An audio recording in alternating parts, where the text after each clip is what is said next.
Deux moments de la réflexion sur Dieu. Je vous propose d'entendre le texte célèbre de saint Anselme sur l'argument théologique et ensuite la réponse que lui fit Thomas d'Aquin sur le même sujet. Le premier texte est tiré d'Anselme, Fides quaerens intellectum it est proslogion, publié à Paris par Alexandre Coiré en 1930, et le second est tiré bien entendu de la somme théologique de Thomas d'Aquin, première partie, question 2, article 1er. Ce texte a été édité par Certillange à Paris. J'utilise ici la 3e édition de 1925. Premier texte donc, celui d'Anselme.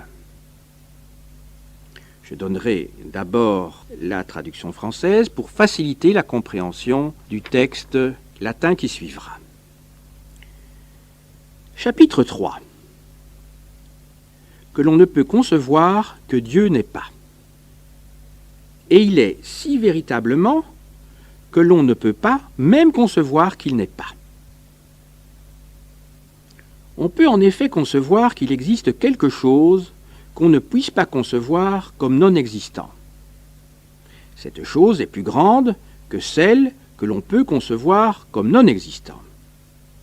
Donc, si cet être tel qu'on en peut concevoir de plus grand peut être conçu comme non existant, ce même être tel qu'on en peut concevoir de plus grand n'est pas tel qu'on en peut concevoir de plus grand, ce qui est contradictoire. Ainsi donc, un être tel qu'on en peut concevoir de plus grand est d'une manière tellement véritable qu'on ne peut pas concevoir qu'il ne soit pas. Cet être, c'est toi, Seigneur, notre Dieu. Ainsi donc, tu es vraiment Seigneur, mon Dieu, au point que l'on ne peut concevoir que tu ne sois pas, et à bon droit. Si, en effet, un quelconque esprit pouvait concevoir quelque chose de plus grand que toi, la créature serait supérieure au Créateur et jugerait son Créateur, ce qui est proprement absurde. Et assurément, tout ce qui est autre que toi seul peut être conçu comme non existant. Toi seul, par conséquent, possède l'être en toute vérité et en toute plénitude. Car tout ce qui n'est pas toi n'est pas aussi vraiment et par conséquent possède l'être à un moindre degré. Pourquoi donc l'insensé a-t-il dit en son cœur « Il n'y a pas de Dieu » alors qu'il est si clair, pour un esprit subtil et raisonnant, que tu es en toute plénitude. Pourquoi ? Si ce n'est parce qu'il est sot et insensé. Chapitre 4. Comment l'insensé a-t-il dit dans son cœur ce qui ne peut pas être conçu ? Comment l'insensé a-t-il dit en son cœur ce qu'il n'a pu concevoir ? Ou comment n'a-t-il pas pu concevoir ce qu'il a dit dans son cœur, puisque c'est la même chose de le dire dans son cœur et de le penser. S'il est vrai, ou plutôt parce qu'il est vrai, et qu'il l'a conçu, puisqu'il a dit dans son cœur, et qu'il ne l'a pas dite dans son cœur, puisqu'elle n'a pas pu la concevoir, ce n'est donc pas de la même manière que l'on dit quelque chose dans son cœur et qu'on la conçoit. Concevoir une chose est bien différent, selon qu'on pense le mot qui la signifie, ou selon qu'on comprend l'essence même de la chose. C'est pourquoi on peut concevoir de la même manière que Dieu n'est pas. De la seconde, on ne le peut pas. Ainsi donc, personne, comprenant ce que Dieu est, ne peut concevoir que Dieu n'est pas, bien qu'il soit possible de prononcer ces mots dans son cœur, soit sans aucun sens, soit avec un sens étranger. Dieu, en effet, est cet être tel qu'on en peut concevoir de plus grand. Celui qui comprend cela comprend parfaitement qu'il est d'une manière telle qu'on ne peut même pas penser qu'il n'est pas. Celui donc qui comprend que Dieu est ainsi ne peut pas penser qu'il n'est pas. Grâce te soit rendue, bon Seigneur, grâce te soit rendue, car ce que j'ai d'abord cru, grâce à un don de toi, désormais je le comprends, grâce à ton illumination. De sorte que, si je ne voulais pas croire que tu es, je ne pourrais pas ne pas le comprendre. Voici donc le texte latin, original, qui vient d'être traduit en français. Caput tertium. Quod non possit, cogitari non esse. Quod utique, sic vere est, ut ne cogitari possit non esse. Nam potest, cogitari aliquid esse, quod non possit, cogitari non esse. Quod maius est, quam quod non esse cogitari potest. Quare, si id quo maius nequit cogitari potest, cogitari non esse. Id ipsum, quo maius cogitari nequit non est, id quo maius cogitari nequit, quod convenire non potest. Si ergo vere est aliquid, quo maius cogitari non potest, ut nec cogitari possit non esse. Et hoc est tu, Domine Deus noster. Si ergo vere est, Domine Deus meus, ut nec cogitari possis non esse, et merito. Si enim aliquo mens posset cogitare, aliquid melius te, ascenderet creatura super creatorem et judicaret de creatore. Quod valde est absurdum, et quidem quid est aliut praeter te solum potest cogitari non posse. Solus igitur verissime omnium et ideo maxime omnium habes esse.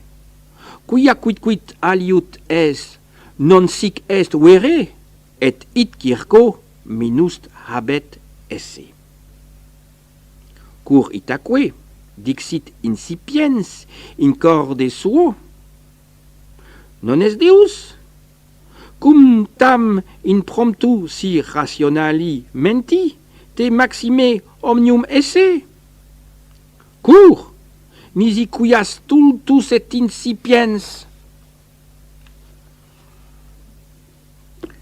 Caput quartum. Quo modo incipiens dixit in corde suo, quod cogitari non potest. Verum quomodo dixit incipiens in corde suo, quod cogitare non potuit. Aut quomodo cogitare non potuit, quod dixit in corde, cum idem sit dicere in corde et cogitare, quod si vere, imo quia vere, et cogitavit, quia dixit in corde, et non dixit in corde, quia cogitare non potuit, non uno tantum modo dicitur, aliquid in corde vel cogitatur. Aliter enim cogitatur res, cum vox eam significans cogitatur, aliter cum id ipsum, quod res est intelligitur. Illo itaque modo potest cogitari Deus non esse, isto vero minime. Nullus quipe intelligens, id quod Deus est, potest cogitare quia Deus non est.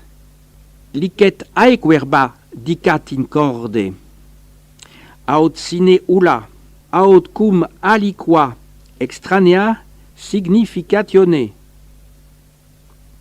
Deus enim est id quo maius cogitari non potest, quod qui bene intelligit, utique intelligit id ipsum sic esse, ut nec cogitationem queat non esse. Qui ergo intelligit sic esse Deum, nequit eum non esse cogitare. Gratias tibi, bone Domine, gratias tibi, quia quod prius credidi, te donante, iam sic intelligo te illuminante. Ut si te esse nolim credere, non possim non intellegere. Je passe à la traduction du texte de saint Thomas, donc réponse à l'argument d'Anselme.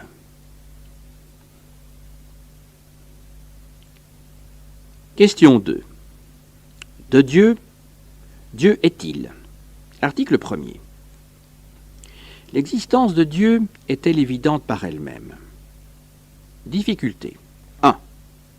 Il semble que l'existence de Dieu soit évidente par elle-même, car nous disons évident ce dont la connaissance est en nous naturellement, comme c'est le cas des premiers disciples. Or, ainsi que le dit saint Jean Damascène, au début de son livre, la connaissance de l'existence de Dieu est naturellement infuse dans tout être. L'existence de Dieu est donc évidente par elle-même. 2. On déclare encore évident ce qui se fait reconnaître vrai à la seule inspection des termes, comme le philosophe le dit des premiers principes de la démonstration dans ses derniers analytiques. Dès qu'on se rend compte, par exemple, de ce qu'est un tout et une partie, on sait que le tout dans son entier est plus grand que la partie. Or, ayant compris ce que signifie ce mot, Dieu, aussitôt, on est assuré que Dieu est. En effet, ce mot signifie un être tel qu'on n'en peut signifier de plus grand. Or, ce qui existe à la fois dans l'esprit et dans la réalité est plus grand que ce qui existe uniquement dans l'esprit. Donc, puisque le mot Dieu étant compris, l'existence de Dieu est aussitôt dans l'esprit. Il s'ensuit également l'existence de Dieu dans la réalité. L'existence de Dieu est donc évidente. 3. Enfin, il est évident que la vérité est, car celui qui nie que la vérité soit, concède que la vérité est.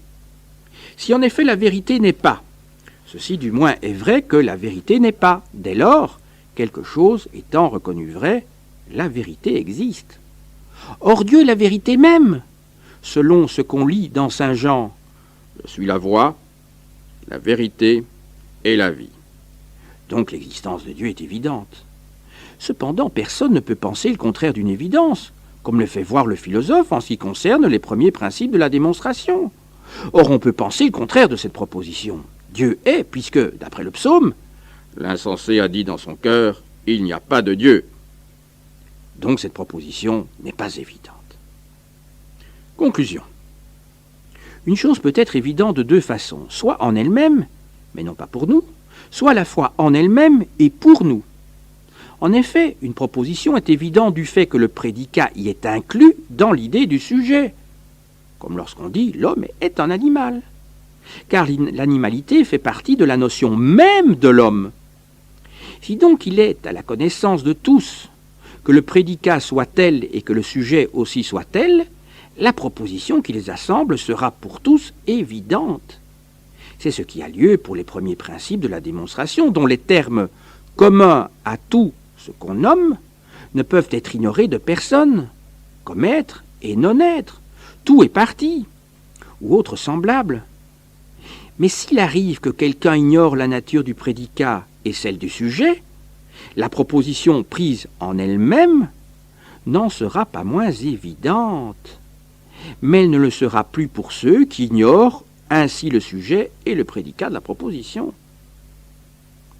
C'est pour cette raison, dit Boès, que certaines conceptions communes de l'esprit ne sont pourtant évidentes que pour les savants. Par exemple, que les choses immatérielles n'ont pas de lieu. Je dis donc que cette proposition, Dieu est, autant qu'il est en elle, est évidente par elle-même, car le prédicat y est identique au sujet. Dieu, en effet, est son être même, comme on le verra plus loin. Mais comme nous ne savons pas, nous, ce que Dieu est, cette proposition, pour nous, n'est pas évidente.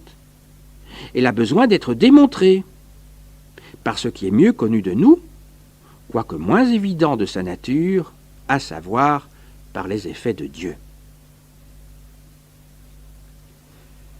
Solution 1. Nous avons, il est vrai, naturellement, quelques connaissances générales et confuses de l'existence de Dieu, à savoir en tant que Dieu est la béatitude de l'homme, car l'homme désire naturellement la béatitude, et ce que naturellement il désire, naturellement aussi il le connaît. Mais ce n'est pas là proprement connaître que Dieu soit, pas plus que ce n'est connaître Pierre que de connaître que quelqu'un vient, alors même que c'est Pierre qui vient. Or beaucoup estiment que la béatitude, ce bien parfait de l'homme, consiste non en Dieu, mais bien dans les richesses, d'autres dans les plaisirs, d'autres dans quelque autre chose. 2. À la deuxième observation, on doit répondre que peut-être celui qui entend prononcer ce mot, Dieu, ne l'entend point d'un être tel qu'on en puisse imaginer de plus grand. Certains n'ont-ils pas fait de Dieu un corps? Du reste, accorda-t-on que tous donnent au mot Dieu la signification qu'on prétend, à savoir celle d'un être tel qu'on en puisse concevoir de plus grand, il ne s'ensuivrait pas que l'homme qui pense est, dans l'esprit, qu'un tel être existe dans la nature des choses. Il peut n'envisager qu'une appréhension de l'esprit. Il est temps de passer aux commentaires de ces deux documents. Il est aisé de prendre connaissance de l'approfondissement de la pensée philosophique et théologique médiévale entre les XIe et XIIIe siècles en comparant les solutions proposées à un problème, certes mineur dans la perspective chrétienne, mais intéressant à titre d'exemple, celui de l'existence de Dieu. Au milieu d'une société qui se veut chrétienne, est-il possible que des penseurs puissent s'abstraire de leur environnement pour imaginer qu'il faille prouver, à un incroyant théorique, l'existence de celui que la révélation appelle Dieu? Le premier qui envisagea cette question est Anselme de Cantorbéry. Né à Aoste en 1033, il devint moine bénédictin et fut prieur du monastère normand de Bec-et-Louhain de 1063 à 1073. Particulièrement apprécié par le fils du conquérant, Guillaume II, qui le nomma archevêque de Cantorbéry en 1093, il termina sa vie en 1109 en Angleterre. Durant son priorat, il rédigea entre 1070 et 1073 le proslogion, c'est-à-dire l'allocution. Anselme répond à un moine de Marmoutier, Gonilon, qui contestait la possibilité de prouver l'existence de Dieu par le simple jeu de la raison. 2 siècles plus tard, l'argument d'Anselme fut critiqué par Thomas d'Aquin. Comme Anselme, c'est un Italien, mais originaire du Sud. Né à Quino, entre Rome et Naples, en 1224, il entre chez les dominicains après ses années d'études à l'université de Naples. Étudiant à Cologne, puis à Paris, maître en théologie en 1256, il enseigne ensuite en Italie, puis à Paris, entre 1268 et 1272.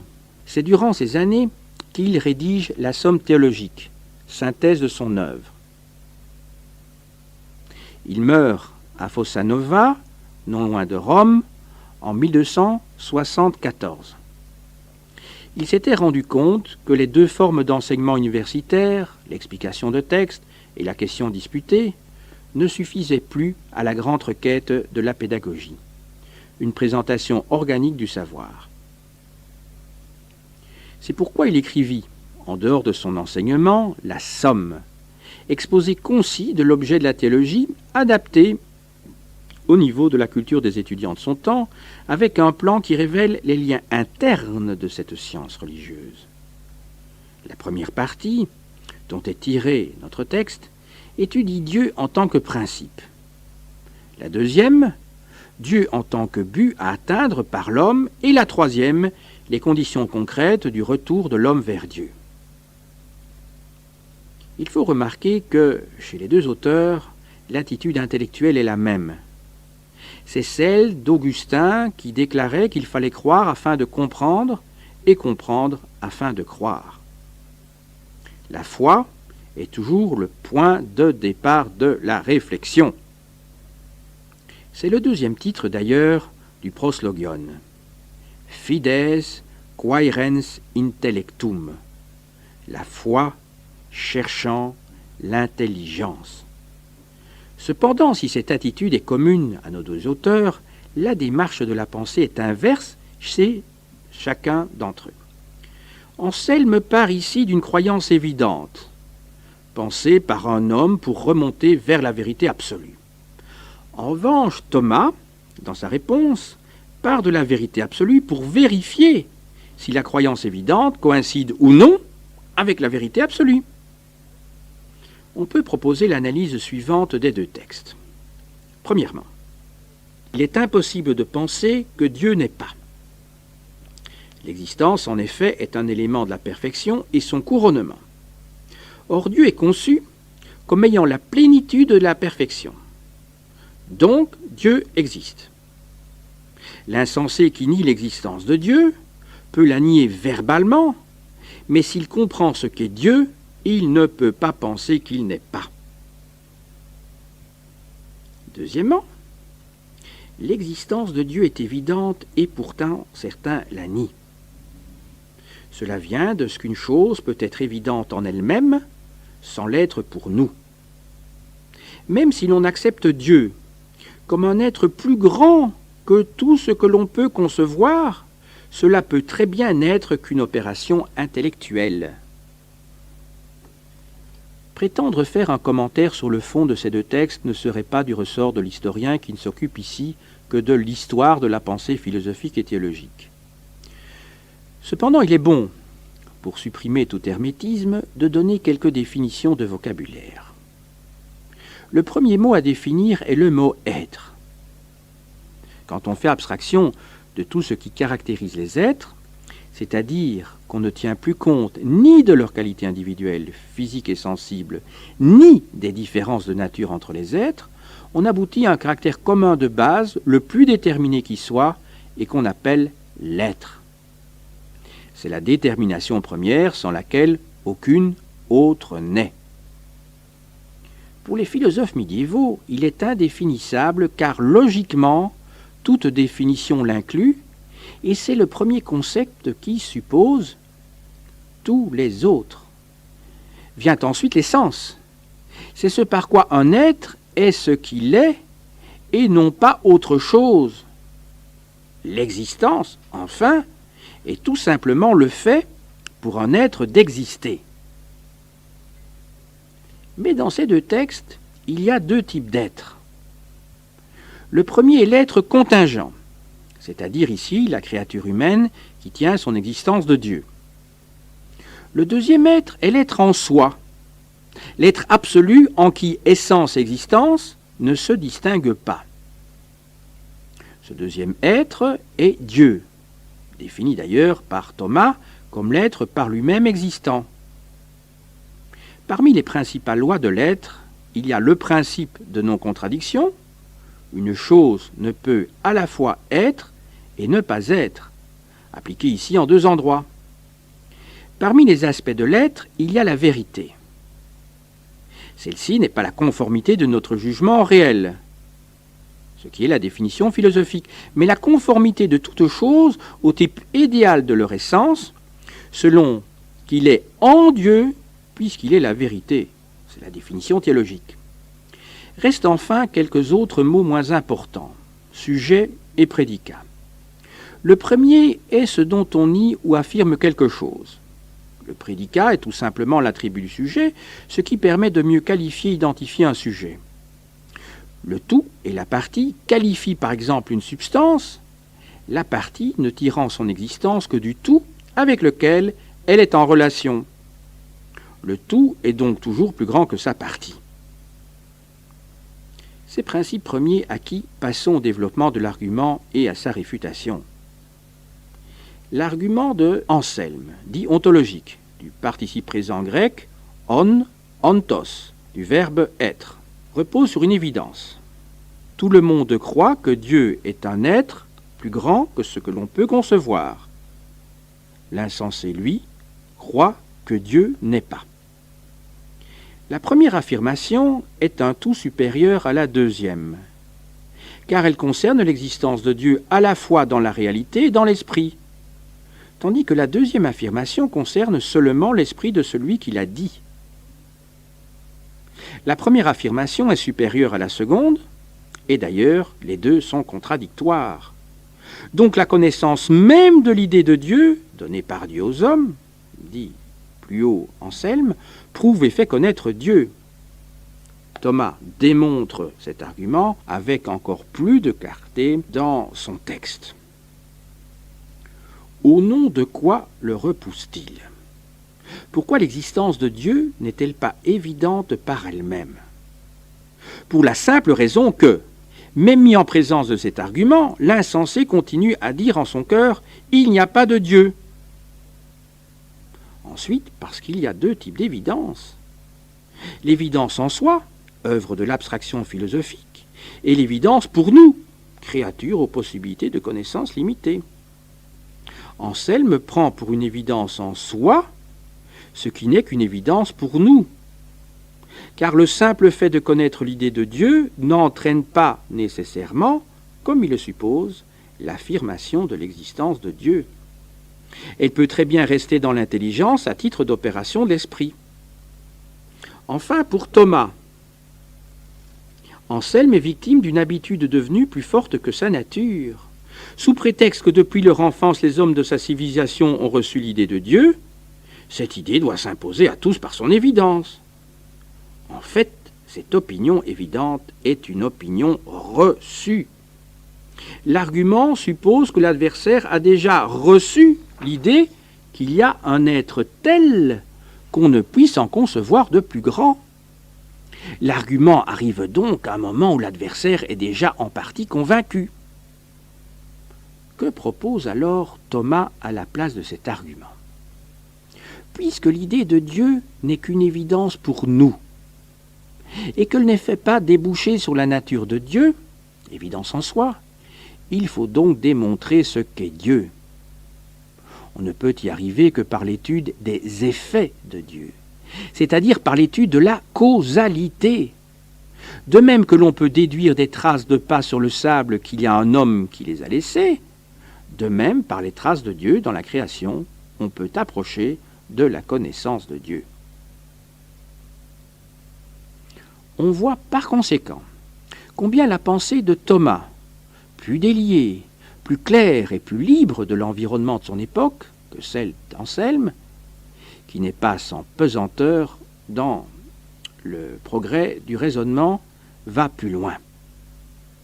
L'argument d'Anselme n'est pas une preuve, mais une méditation sur l'existence de Dieu, mettant en lumière qu'en lui, essence et existence sont un seul principe.